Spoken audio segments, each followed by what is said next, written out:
This story takes place in a village deep in the mountains of Yongzhou, Hunan. The older generation there often say, "Better sleep in a desolate grave than in an abandoned temple." This refers to temples without Taoist priests or monks. You should never casually enter them, let alone worship the statues of immortals or Buddhas inside. What you worship might not be the old lord or bodhisattva. It could well be a mountain ghost or evil spirit.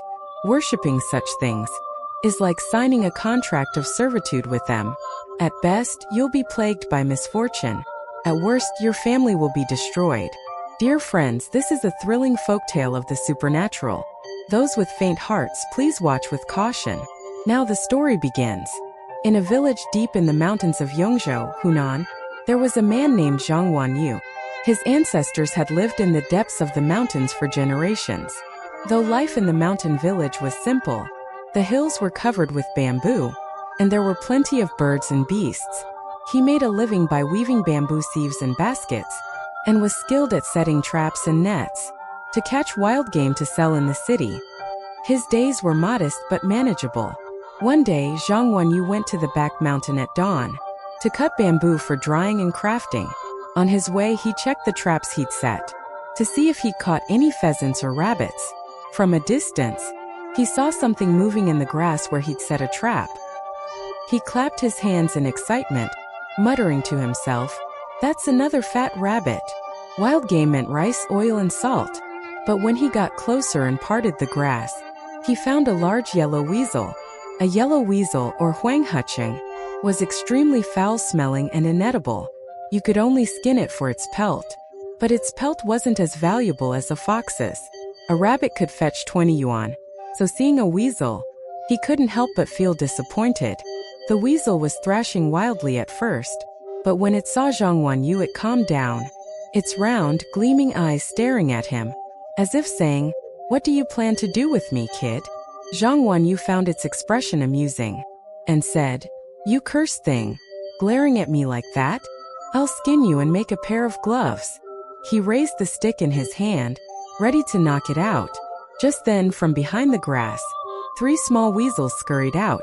Upon seeing Zhang Wanyu, the 3 little ones froze. But then they waddled over to the large weasel, one latching onto its mother's teat, suckling with little grunts, completely ignoring Zhang Wanyu. The mother weasel, though its front paws were bloodied from the wire trap, lowered its head and licked each of its young ones tenderly. Seeing this, Zhang Wanyu's heart softened. The mother weasel looked at him with pleading eyes, its round eyes misty, tears dripping down its pointed face. Zhang Wanyu muttered, "What a sin!" and reached to undo the wire trap. "Go far away, creature, and don't get caught in my traps again." The weasel seemed to understand he meant no harm. It didn't struggle or bite. Once Zhang Wanyu freed it, it didn't run immediately. Only after the little weasels had their fill of milk did it stand up, raise its front paws like a human making a bow, nodding to Zhang Wanyu a few times, then lead its 3 young ones into the thick grass. Zhang Wanyu sighed, thinking to himself that the old scholar in the village was right. Even animals have spirits. After carrying the bamboo back home, he told his wife Xianglian about catching the weasel that morning. Xianglian said, "Wanyu, we've more bamboo strips from now on, and gather some herbs to sell. Stop trapping wild animals. It's too sinful." Wanyu nodded, saying, "All right, I'll go take down the nets and traps later." Zhang Wanyu and Xianglian were known in the village for their kindness and good nature.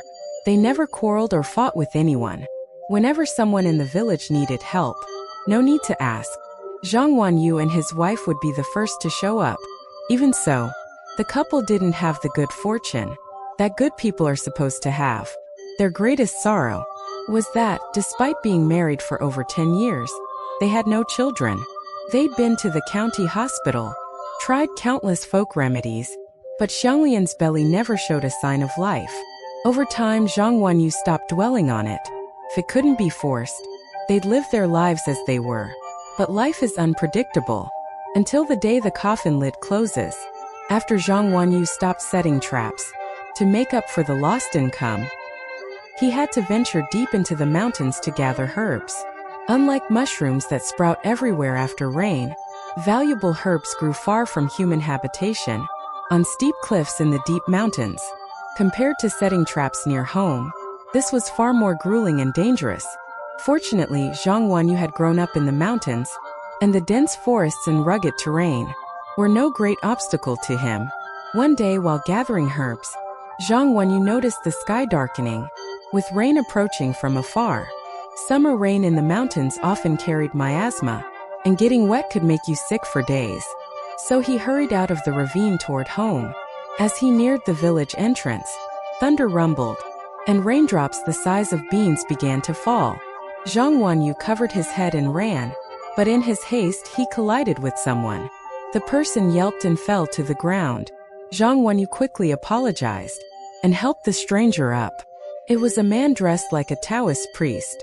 After standing, the man brushed himself off, bowed and said, "No harm, no harm." Curious, Zhang Wanyu asked, "Brother, where are you headed?" The man replied, "This poor Taoist is traveling through. I didn't expect a storm to come, so I was hoping to take shelter in the village. Sorry for blocking your way." Zhang Wanyu thought, "A Taoist priest, huh?"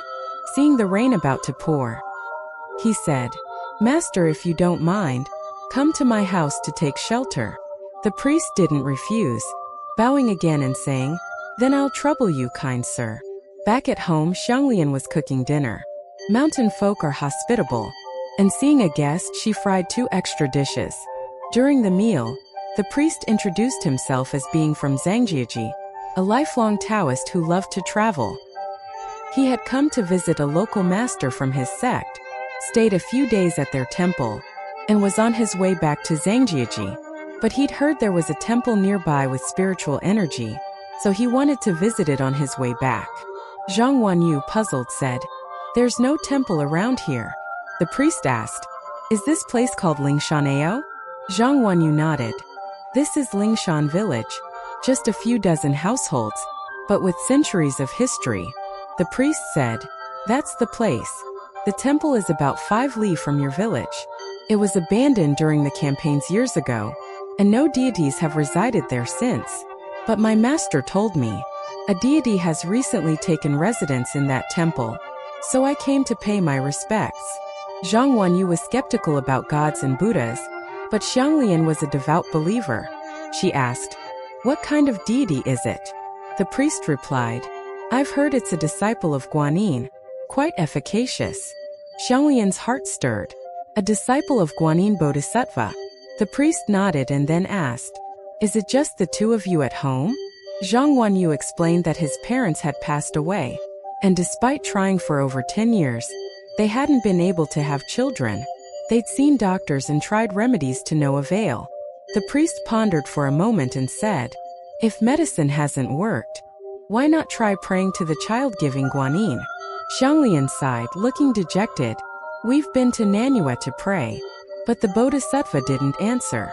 The priest said, "Today, I'm fortunate to be invited by you, sheltered from the rain and sharing a meal. I owe you a debt of gratitude. If you trust this humble Taoist, come with me to the temple tomorrow morning. Though I'm not particularly skilled, as a man of the Tao, if that deity manifests in the temple, they'll likely give me some face." This was like a pillow offered to a sleepy head. How could Zhang Wanyu and Xianglian refuse? The next day, after the rain stopped, the priest led the couple, following the direction, crossing ridges and valleys, straight to the abandoned temple. After 5 or 6 li, they found it in a dense wild forest, a dilapidated temple, long abandoned. Inside, broken bricks and tiles littered the floor. Weeds grew in clumps, but on the altar stood a half-human height clay statue of Guanyin. Its red cloth covering had turned grayish-black. The statue itself was cracked and broken, covered in spiderwebs. Zhang Wanyu and Xianglian exchanged uneasy glances, but said nothing. The priest took a compass from his bag, walked a few steps, checked it, and made a hand gesture. After a moment of thought, he placed 3 incense sticks in the altar's burner, clasped his hands and chanted, "Heaven and earth bear no taboo." This disciple performs the ritual, inviting the deity. He repeated it over a dozen times, and the 3 incense sticks suddenly emitted a wisp of green smoke, their tips igniting on their own. The priest clapped and said, "Indeed, a disciple of Guanyin. This humble Taoist pays his respects." He bowed deeply. Zhang Wanyu and Xianglian hurriedly knelt and kowtowed, though they had doubts at first. Seeing the incense light without fire, their skepticism vanished. The priest stood before the Guanyin statue, bowing and closing his eyes, sometimes nodding, sometimes frowning, as if listening to the deity's instructions. After a long while, he relaxed his brow and said to the couple, "The deity knows your deepest wish. Wanyu, you were meant to have 2 sons and a daughter, but your killing karma was too heavy. So Guanyin Bodhisattva punished you with childlessness. Recently, because you've reformed, your meeting with me is the Bodhisattva's grace." Hearing this, the couple grew even more devout, kowtowing like garlic pounding, frantically apologizing to the Bodhisattva. The priest continued, "This humble Taoist will perform a ritual to cleanse your sins. You must take this as a warning, and never again trap wild animals in the mountains. They are creatures with spirits. Take heed, take heed." He took out a dish and told Zhang Wanyu to fill it with water. He then took a piece of yellow talisman paper, asked for the couple's birth dates, and wrote them down. Finally, he had them prick their fingers and drip blood onto the paper. Muttering a spell, the paper burst into flames. When it burned to ash, he placed the ashes in the dish and had the couple drink it. Afterward, he clapped his hands and said, "It is done." The couple knelt and kowtowed before the Guanyin statue again, then returned to the village with the priest. At the village entrance, the priest said, "I visited the deity in the temple, and today I must return to my master's temple. But that deity prefers solitude, so don't tell others about today's events. If people disturb the deity, may dislike it, and that could harm your wish."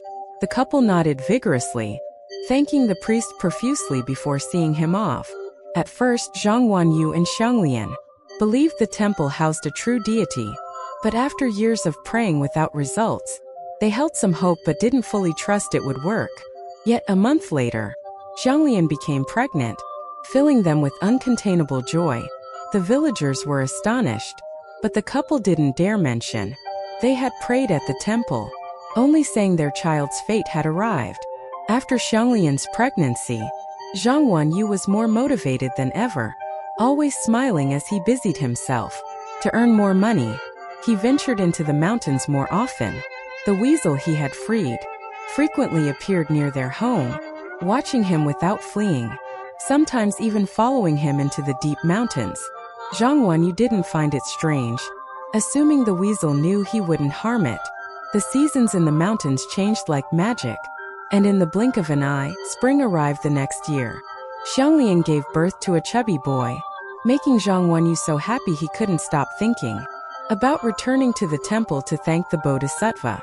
So, on the 15th day of the lunar month, he brought yellow paper, incense, candles, a broom, and a feather duster to the abandoned temple. When he arrived, the outside was still dilapidated, but the inside had been swept clean, spotless. The incense burner before the altar was filled with ash, and there were traces of burned yellow paper on the floor. The Bodhisattva statue had a new cloth covering, but it was black, not red, which was unusual for temple statues. Though he found it odd, he didn't know the customs, and didn't think much of it. He lit incense, kowtowed, and thanked the Bodhisattva for granting him a son, praying for his son Xiaobao and their family's health and prosperity. After a few more kowtows, seeing the temple needed no cleaning, he returned home. As Zhang Wanyu reached his doorstep, it was nearly dark. He glanced at the bamboo grove on the slope, and sure enough, the weasel was there, staring at him. In high spirits these days, he playfully called out, "Brother Yellow, want to come inside and sit?" The weasel tilted its head, looked at him, then darted back into the dense forest. Zhang Wanyu, used to this, chuckled and went inside. Xianglian, sitting on the bed during her confinement, saw him return and said, "Wanyu, Xiaobao's been crying all day. He just fell asleep from exhaustion." Zhang Wanyu, inexperienced with children, scratched his head and said, He's not crying now, is he? Xianglian replied. But he cried for hours, and nothing could soothe him. I'm worried he's unwell. Some are playful, or maybe your son's birth chart clashes with one.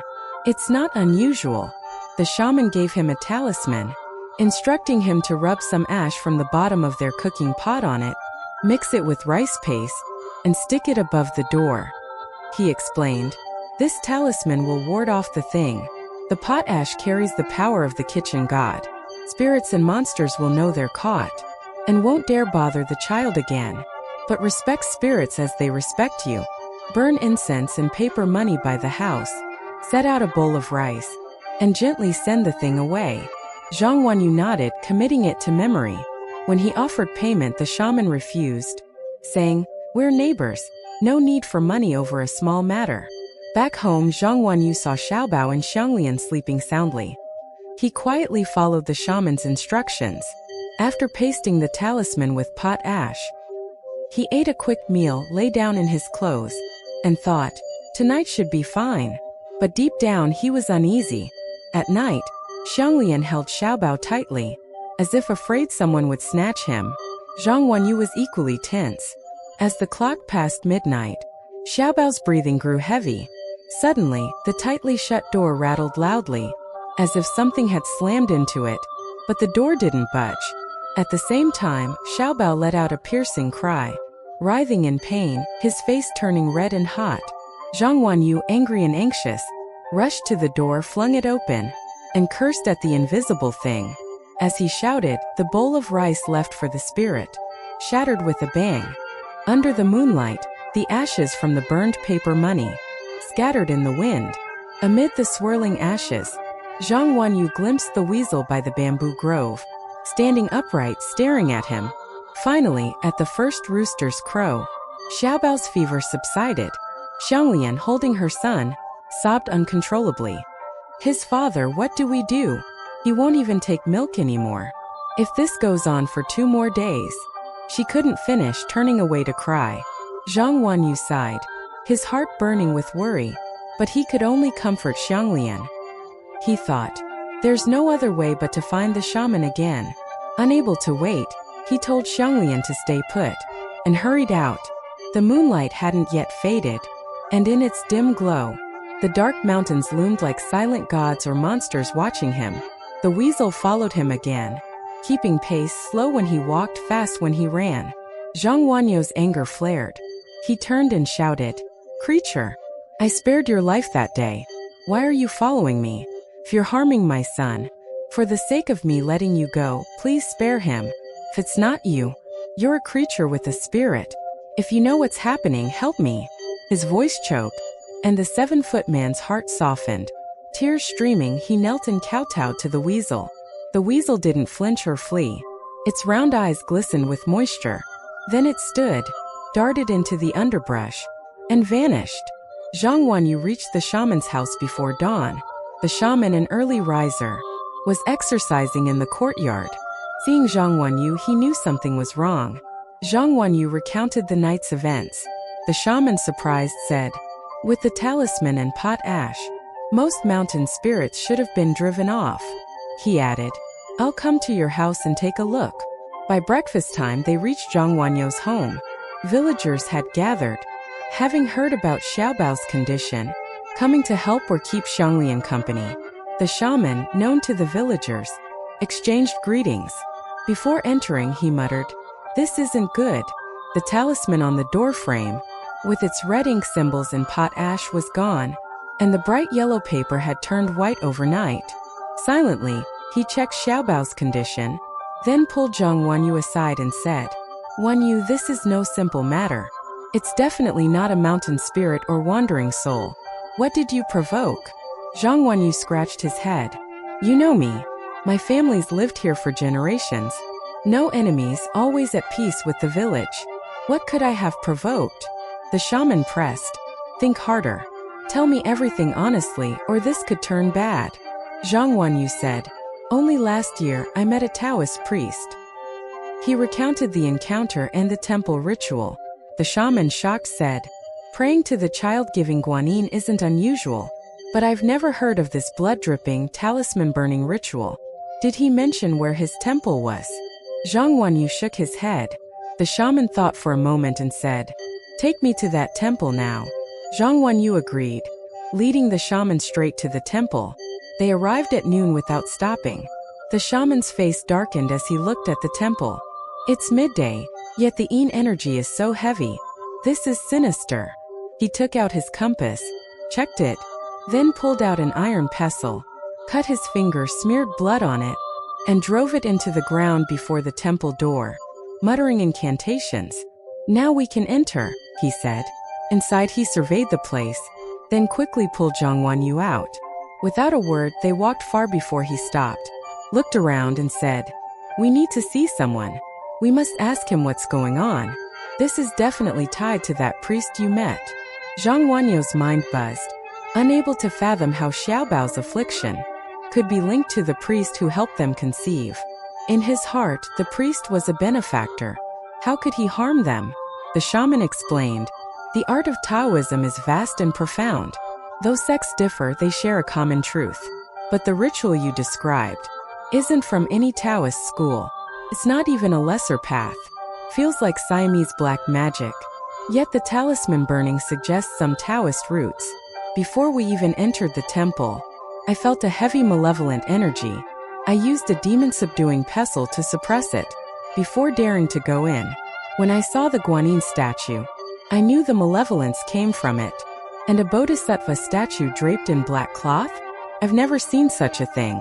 Whatever's in that statue isn't a bodhisattva, but I can't tell what it is. So we're going to my master." He traveled widely in his youth, knowing both orthodox and unorthodox ways. He'll likely know. Zhang Wanyu thanked him repeatedly. The shaman said, "We're neighbors, no need for thanks. In our trade, once we take a case, we don't abandon it. But if we can't defeat it, don't blame my lack of skill." Zhang Wanyu, grateful yet worried, feared that if even the shaman and his master couldn't win, his newborn son wouldn't survive the next few days. His heart sank into cold darkness. They traveled 2 hours along a mountain path, crossing several peaks, reaching the edge of Lingshanao. Through a dense bamboo forest, a green-tiled house appeared. The shaman wiped his sweat and said, "We're here." He called out, "Master, are you home?" A voice from inside replied, "Come in and talk." The shaman was over 60, so Zhang Wanyu expected his master to be 80 or 90. But to his surprise, the man had dark hair, only slight wrinkles at his eyes, looking no older than 40. The man greeted Zhang Wanyu politely, listened to the shaman's account, and asked for Xiaobao's birth date. After a long pause, he spoke slowly. "In Siam, there's a dark art called infant refining. Siamese sorcerers use the souls of infants not yet a month old to create spirit imps for their bidding. This practice spread to Yunnan, then through Guizhou to Xiangxi. In Xiangxi, local shamans blended it with witchcraft, forming a new evil art. Those who practice it find a couple to worship before their evil deity, willingly sealing a blood pact. The infant born is then offered to the deity, whose soul is taken at 1 month, to refine into a spirit essence. The practitioner uses this essence to boost their power, becoming a half-human, half-ghost demon, immortal and ageless. For this to succeed, 2 conditions must be met. First, the couple's birth charts must align with the deities. That priest targeted you because your charts perfectly match his deity. Second, the child must be born on a Yin year, Yin month, Yin day. Otherwise, it's all for naught. I calculated your son's birth. It matches the demon priest's needs perfectly. He won't let your son go." Zhang Wanyu's face paled, his legs buckled, and he knelt, kowtowing, begging the man to save Xiaobao. The man lifted him, saying, "No need for such a gesture, brother. I can't accept it. We Taoists accumulate merit in this world. This priest's evil art is so vile. I won't ignore it now that I know.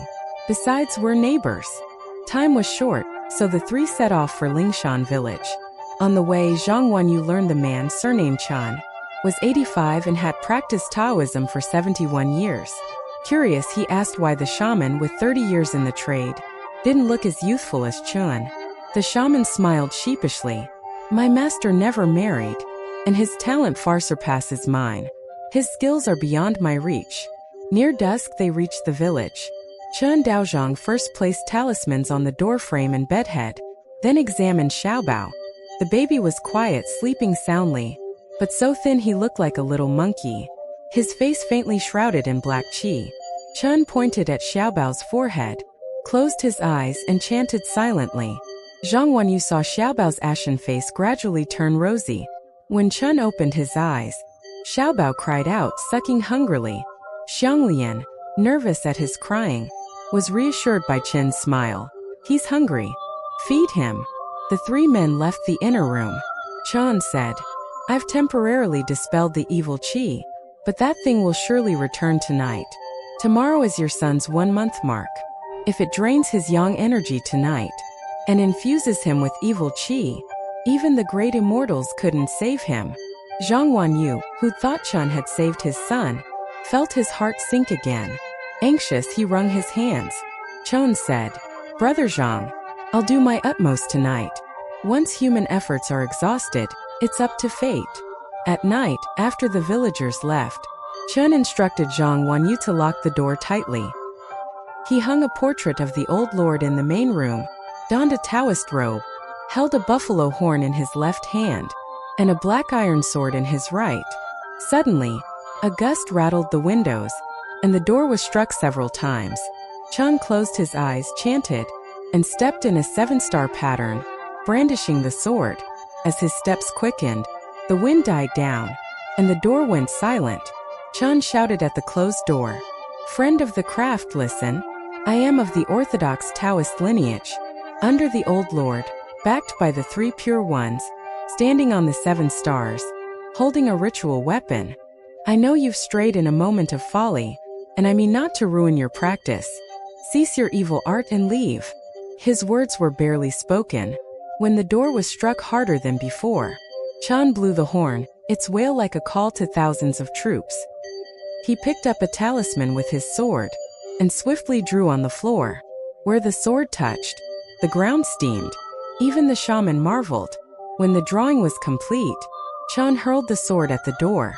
It embedded with a hum, and Zhang Wanyu's ears felt pierced by needles, forcing him to cover them. A wail came from outside, like an animal kicked in pain. All seemed calm, but Chen's face was grave. Zhang Wanyu held his breath. The room was so quiet you could hear a pin drop. As he lowered his hands to ease his ringing ears, the door burst open. Chen was struck by an invisible force, and the old lord's portrait fell.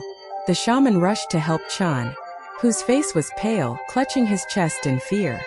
Xiaobao's piercing cries came from the inner room. With Chen unable to subdue the thing, Zhang Wanyu collapsed in despair. He looked helplessly at Chen, who sighed and stood shakily, patting his shoulder. Brother Zhang, my skills have failed me. Zhang Wanyu felt his chest cave in, tears streaming as he asked, Daozhang, is there no other way? Chen looked at him steadily and said, There's a way, but are you willing? Sobbing, Zhang Wanyu said, For Xiaobao, I'd climb a mountain of knives or dive into a sea of fire. Chen said, Then we must summon heavenly thunder. The shaman shuddered, frowning, as if to speak but swallowed his words. Zhang Wanyu urged, Hurry and summon it. Chen explained, Summoning thunder is the ultimate Taoist art, used only as a last resort. 200 years ago, a white rhinoceros spirit emerged from a well in Shenmuling, causing harm. Several shamans tried to subdue it but were killed. The last Taoist embraced the spirit and used the thunder summoning art. A bolt of lightning struck, killing the Taoist and reducing the spirit to ash. The thunder doesn't strike where you point, it strikes the one who chants the spell. The evil deity in that temple's statue can only be destroyed by thunder, but someone must chant the spell and perish with it. Chen fell silent. Zhang Wanyu stood and said, If it saves my son, I'll strike it. But I know no Taoist arts. Chen replied, Just memorize these incantations. I'll draw a thunder talisman for you. It's not that I'm unwilling to help, but the spell requires facing death fearlessly, and absolute sincerity. Otherwise, it's useless.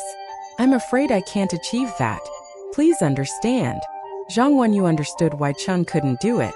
He went to the inner room, held his wife and son, and told Xianglian what to do after his death.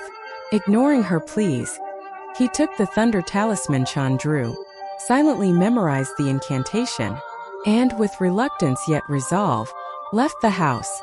The moon still shone. Knowing he had to reach the temple before midnight, he ran along the mountain path by moonlight. After running over an hour, with the temple just 10 minutes away, a black shadow darted from the bushes, tripping him. He stumbled and fell, losing the talisman. Cursing his haste for not bringing a flashlight, he panicked about finding it. Looking up, he saw the weasel under the moonlight, holding the talisman in its mouth, its round eyes fixed on him. Furious and desperate, Zhang Wenyu cursed, "Beast, are you trying to ruin my family? I should have skinned you back then." The weasel stood like a human, talisman in mouth, bowed 3 times, then darted toward the temple. Zhang Wenyu chased but couldn't keep up. When he reached the temple's faint outline, a bolt of lightning lit the sky, followed by rolling thunder. The temple collapsed with a boom. Zhang Wenyu stood stunned, realizing the weasel had overheard the incantation, stolen the talisman, and run to the temple to summon thunder with its life, repaying his mercy. He knelt, kowtowing toward the temple, tears falling like rain. He walked home in the dead of night. Chan the shaman and Xianglian, seeing him unharmed, were shocked and overjoyed. Zhang Wenyu explained everything, leaving them in awe. That night, Xiaobao's fever didn't return. The next day he was rosy-cheeked, eating and sleeping well. Days later, a woodcutter found a Taoist priest's body, uninjured cause of death unknown. Likely the priest, dead from some illness. One evening, Zhang Wenyu was weaving a bamboo basket outside, while Xianglian held Xiaobao watching him work. The family of 3 was filled with joy. Looking up, Zhang Wenyu saw the weasel by the bamboo grove staring at him.